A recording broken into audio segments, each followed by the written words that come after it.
नमस्कार दोस्तों, स्वागत है आप सबको एक बार फिर से राइस स्मार्ट के यूट्यूब चैनल में। मैं हिमांशु यादव आज इस खास स्पेशल प्रोग्राम में लेकर आज हूं सुप्रीम कोर्ट ऑफ इंडिया।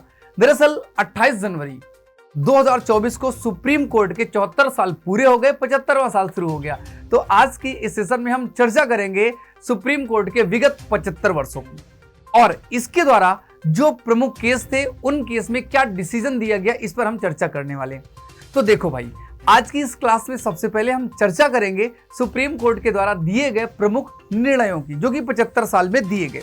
इसके बाद हम बात करेंगे सुप्रीम कोर्ट की संरचना, गठन, शक्ति, पावर के बारे में, सदस्यों को कैसे नियुक्त किया जाता है, सैलरी कब बढ़ाई गई, सैलरी वर्तमान में कितनी मिलती है आपके एग्जाम्स के लिए। और अगर आप भारत के सामान्य निवासी और आपको लगता है कि मुझे सुप्रीम कोर्ट के बारे में जानकारी होनी चाहिए, तो उसके लिए इस सेशन को पूरा देखिएगा।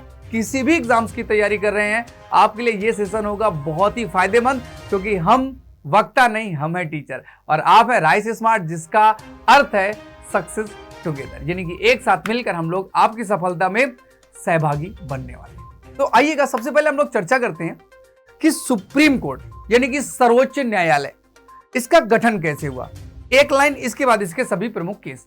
सबसे पहले 1973 रेगुलेटिंग एक्ट के तहत कलकत्ता में भारतीय सुप्रीम कोर्ट सर्वोच्च न्यायालय की स्थापना की गई थी। इसे सभी पावर भी दिए गए। आगे आने वाले समय में जब सुप्रीम कोर्ट के पास वर्कलोड ज्यादा बढ़ा, तो हाई कोर्ट का भी गठन किया गया। कलकत्ता, मद्रास, बंबई और फिर जाके इलाहाबाद, जिसे आगरा में पहले स्थापित किया गया था, हाई कोर्ट्स का भी गठन किया गया। वर्तमान में भारत में 25 हाई कोर्ट है, लेकिन हम आज जो डिस्कशन करने वाले हैं केवल और केवल सुप्रीम कोर्ट के बारे में डिस्कस करने वाले हैं। अमेरिका में भी सुप्रीम कोर्ट होता है, भारत में भी सुप्रीम कोर्ट है, लेकिन अमेरिका का जो सुप्रीम कोर्ट होता है वह पूरे अमेरिका के लिए अलग और उसके राज्यों के हाई कोर्ट अलग डिसीजन दे सकते हैं, वो एक साथ काम नहीं करते।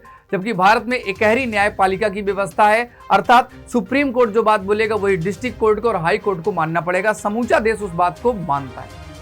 तो इसके द्वारा आजादी के बाद से जो निर्णय दिए गए उन पर एक नजर डालेंगे। हाँ, सुप्रीम कोर्ट को शक्ति अधिनियम 1935 में जो भारत का फेडरल न्यायालय यानी कि संघीय न्यायालय बनाया गया था, उससे भी इसे बहुत सारी शक्तियां प्राप्त होती हैं। बाकी की शक्तियां संविधान के तहत दी गई है। फिलहाल बात करते हैं इसके द्वारा दिए गए प्रमुख निर्णय और उन निर्णय से संबंधित कौन कौन से बातें हैं जो एग्जाम के लिए है इंपॉर्टेंट।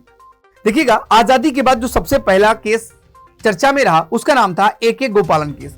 साल 1950 में आया और इसमें संविधान के अनुच्छेद नंबर 13, 19, 21 और 22 में जो मूल अधिकार से संबंधित कुछ उल्लंघन थे उनके बारे में डिस्कशन दिया गया, या उनके बारे में सुप्रीम कोर्ट ने चेक किया। आगे उसी साल यानी कि कुछ दिन के पश्चात साल 1951 में शंकरी प्रसाद केस आया, और इस केस के तहत हमारे संविधान में 9वीं अनुसूची जोड़ने के लिए पहला संविधान संशोधन भी किया गया था। इसके बाद जो सबसे ज्यादा चर्चा में केस रहा वो केस रहा बेरूवादी केस। बेरूवादी केस यानी कि साल 1960 पाकिस्तान को एक क्षेत्र हमें देना था, और चूंकि संविधान की प्रस्तावना में एकता की बात की गई है, तो ऐसे में क्या हम अपना क्षेत्र किसी दूसरे देश को दे सकते हैं? इस चीज को चेक करने के लिए, इस चीज की जानकारी के लिए जब सुप्रीम कोर्ट से पूछा गया, तो सुप्रीम कोर्ट ने साफ साफ मना कर दिया कि हम कोई क्षेत्र नहीं दे सकते। इसके लिए संविधान में फिर से 9वां संविधान संशोधन किया गया। आगे बेरूवादी केस के बाद आता है गोलकनाथ केस। गोलकनाथ केस में अर्थात एक पंजाब की भूमि थी, और पंजाब की भूमि में पंजाब सरकार ने एक नियम बनाया कि किसी भी व्यक्ति के पास अगर 30 एकड़ से अधिक की जमीन है तो वह उस जमीन को पंजाब सरकार अधिग्रहित कर लेगी, और 30 एकड़ ही उस व्यक्ति के पास बचेगी। गोलकनाथ व्यक्ति एक नाम के आदमी थे, उन्होंने सुप्रीम कोर्ट में केस किया और कहा गया कि भैया हमारी मदद करो। तो ये जो गोलकनाथ केस आया, इसमें तात्कालिक 11 जजों की पीठ ने निर्णय दिया था, जो कि उस समय की सबसे बड़ी पीठ थी, यानी कि गोलकनाथ केस। और इसके तुरंत बाद अगला नंबर आ जाता है आपका केशवानंद भारती केस का। केशवानंद भारती केस साल 1973 में आया। यह केस क्या था? केरल में एक कोई मठ था, उस मठ के महंत की जमीन प्राइवेट रूप से यानी कि केरल सरकार अपने पास अधिग्रहित कर रही थी, और जब उसका खर्चा नहीं निकल रहा था तो उन लोगों ने धीरे धीरे केस किया, क्योंकि तात्कालिक रूप से साल 1973 में संपत्ति का अधिकार जो कि संविधान के आर्टिकल नंबर 31 में था, उसके तहत उन्होंने चुनौती दी कि हमारी संपत्ति और सरकार इसका अधिग्रहण कर रही। सुप्रीम कोर्ट ने इसको चेक किया। धीरे धीरे इसमें जजों की संख्या बढ़ती गई, पीठ बढ़ती गई, और संवैधानिक पीठ में 13 जजों ने मिलकर इसका डिसीजन, इसका निर्णय दिया। और इस निर्णय में कहा गया कि भाई देखो, ये जो संपत्ति है या अगर किसी खास व्यक्ति के पास, ट्रस्ट के पास है, तो उसका अधिग्रहण सही ढंग से किया जाए। और सबसे खास डिसीजन दिया गया मूलभूत ढांचे का सिद्धांत, यानी कि बेसिक स्ट्रक्चर ऑफ लॉ। हमारे संविधान का जो मूलभूत संरचना, उसमें कोई भी सरकार संशोधन नहीं कर सकती। और इसी बेस पर हमारी सरकार ने साल 1976 में 42वां संविधान संशोधन भी पारित किया, केशवानंद भारती को केस बनाकर। कुछ दिन के पश्चात एक और बहुत ही विशाल केस आया, मूल अधिकार से संबंधित मेनका गांधी केस। साल 1978 मेनका गांधी केस एक ऐसा केस जिसने मूल अधिकार की जो डेफिनेशन, वास्तविक डेफिनेशन है, वो हमारे समक्ष प्रस्तुत की। सुप्रीम कोर्ट ने इसको चेक किया। दरअसल मेनका गांधी के पासपोर्ट जब्त कर लिए गए थे, तो सुप्रीम कोर्ट ने बताया कि भाई भारत में भ्रमण तो आर्टिकल 19 के क्लॉज 4 में है, लेकिन अगर आप विदेश भ्रमण करना चाहते हो तो आपका मूल अधिकार है, पासपोर्ट वीजा रखना मूल अधिकार। इतना ही नहीं कहा, एक विस्तृत चर्चा की और डिटेल में बताया कि हमारे देश का जो आर्टिकल 21 संविधान मूल अधिकार कहता है, उसमें केवल जीवित रहने का अधिकार नहीं, बल्कि खाना पीना, उठना बैठना, सोना जागना, इसके साथ शादी ब्याह करना, इसके अलावा लोगों से मिलना, मित्रता करना, दर्द, रात में सोना, उठना फिरना, सारे अधिकार उन्होंने उसमें डाल दिए। बीमार होने पर इलाज कराने का अधिकार, शिक्षा का अधिकार, रोजगार का अधिकार, काम का अधिकार, सब कुछ उसमें डाल दिया। ये पहली बार इतने डिटेल रूप में हमारे मूल अधिकार आर्टिकल 21 का सुप्रीम कोर्ट ने इस तरह से व्याख्या किया या व्याख्यित किया। आगे आने वाले समय में मिनर्वा मिल्स केस आता है साल 1980, जो कि संबंधित है प्रस्तावना में। प्रस्तावना को बताया गया कि यह एक मूल संविधान का हिस्सा है और यह संविधान का हिस्सा रहेगा, संविधान का अंग रहेगा। हालांकि समय पड़ने पर इसमें संशोधन किए जाएं तो कोई बुरी बात नहीं है, लेकिन अब तक एक ही बार संशोधन हो चुका है। हाँ, बेसिक स्ट्रक्चर में कोई संशोधन नहीं किया जा सकता।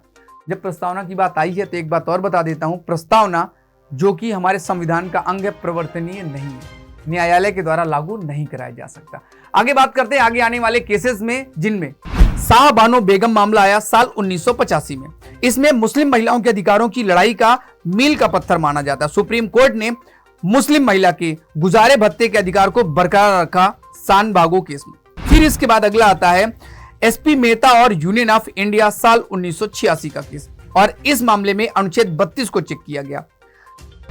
अगले समय में एक और खास संशोधन हुआ या एक खास केस आया, और जो खास केस आया वो था इंदिरा साहनी केस।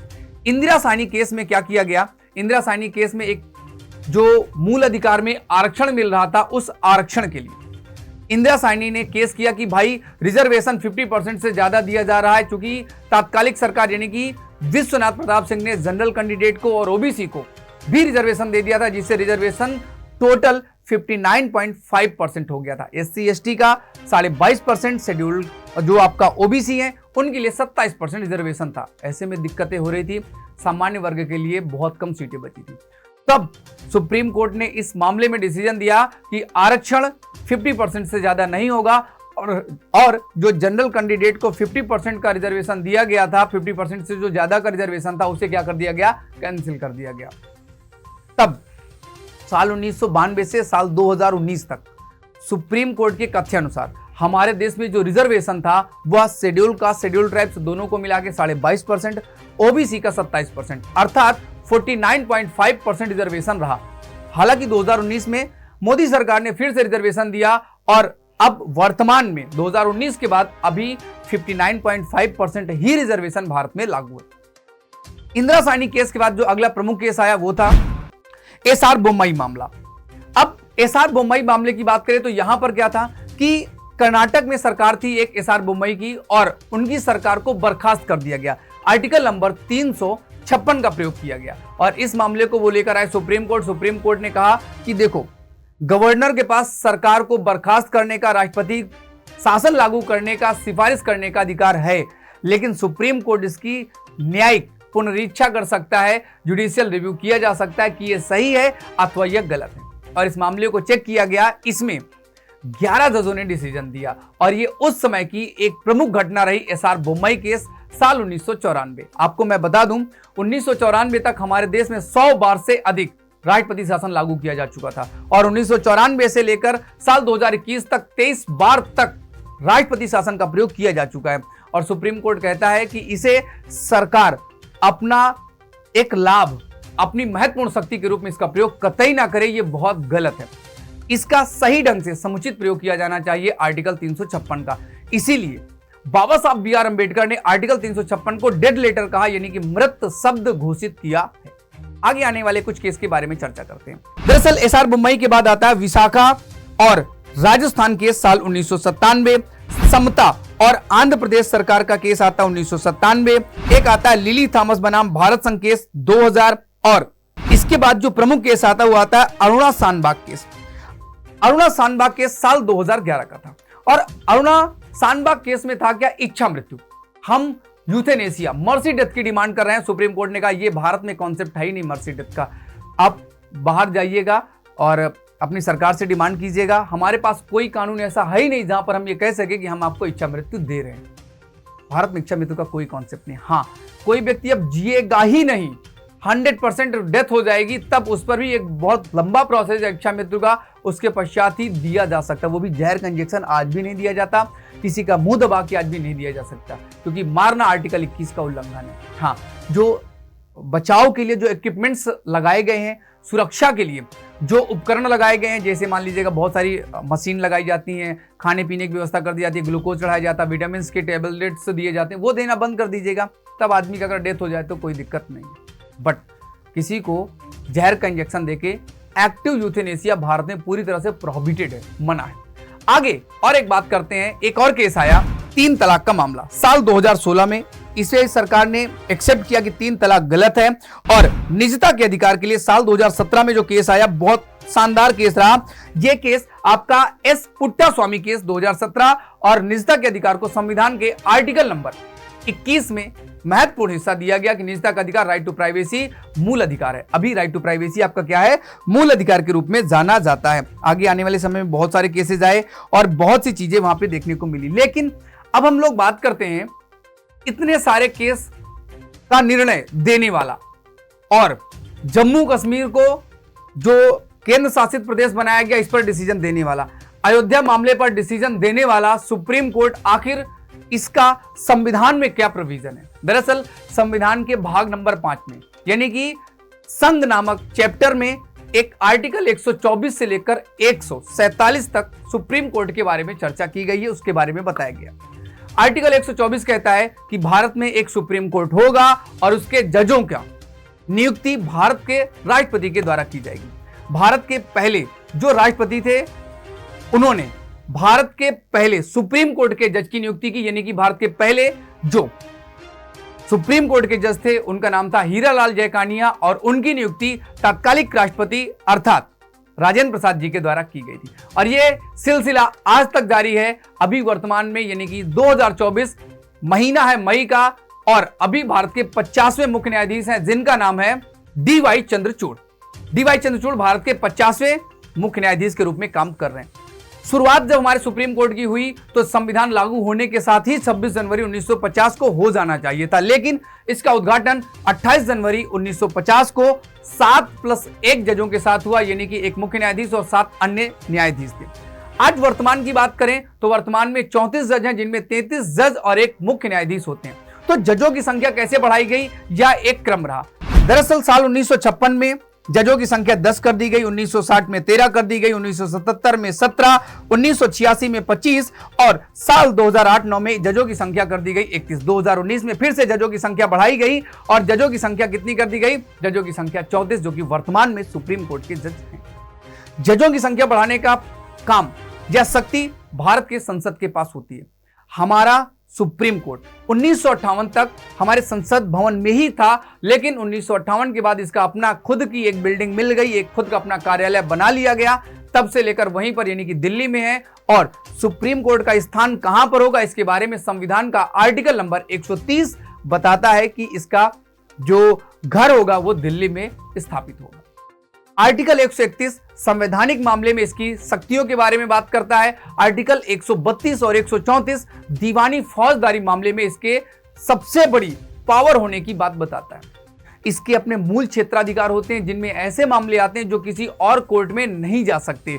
जैसे अगर दो राज्यों के बीच लड़ाई हो जाए या केंद्र और राज्य की बीच लड़ाई हो जाए तो ऐसे मामले सीधे सुप्रीम कोर्ट में आते हैं। राष्ट्रपति और उपराष्ट्रपति के बीच अगर कोई इलेक्शन का मामला आता है तो वो भी सीधे सुप्रीम कोर्ट के पास ही आता है, आर्टिकल 71 के तहत। एक बात मैं आपको और बता देता हूं, दरअसल हमारे सुप्रीम कोर्ट के द्वारा जो भी डिसीजन दिया जाता है आर्टिकल नंबर 137 के तहत उसका पुनरीक्षण किया जा सकता है। ये अपने डिसीजन को 2-3 बार चेक कर सकता है, रिव्यू कर सकता है।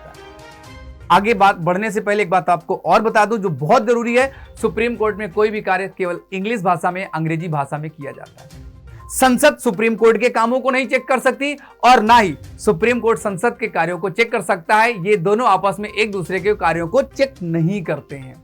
ये एक खास परंपरा रही है। हमारी सरकार के जो 3 अंग है, विधायिका, न्यायपालिका, कार्यपालिका, तो न्यायपालिका का एक महत्वपूर्ण स्थान है भारत के लोकतंत्र में। लोकतंत्र को बचाने के लिए बहुत सारे डिसीजन हमारा सुप्रीम कोर्ट हमेशा देता रहा है। आपके एग्जाम में क्वेश्चन आता है कि सुप्रीम कोर्ट की जो संसदीय बेंच होती है, संवैधानिक बेंच होती है, कोई संविधान से संबंधित फैक्ट को चेक करने का पावर किसके पास होता है? तो संविधान के किसी भी चीज को चेक करने की शक्ति भारत की सुप्रीम कोर्ट के पास होती है और इसका कम से कम 5 जजों के द्वारा अवलोकन किया जाना होता है। आज के लिए सुप्रीम कोर्ट के टॉपिक में मुझे दीजिएगा इजाजत। बहुत सी बातें और अभी बाकी हैं, फिर सेशन में फिर कभी मुलाकात करेंगे और भी बहुत सारी बातें आपके साथ डिस्कस करूंगा। वीडियो पसंद आया है तो लाइक करें, दोस्तों के साथ शेयर करें। मुझे दे आज्ञा। जय हिंद, जय भारत,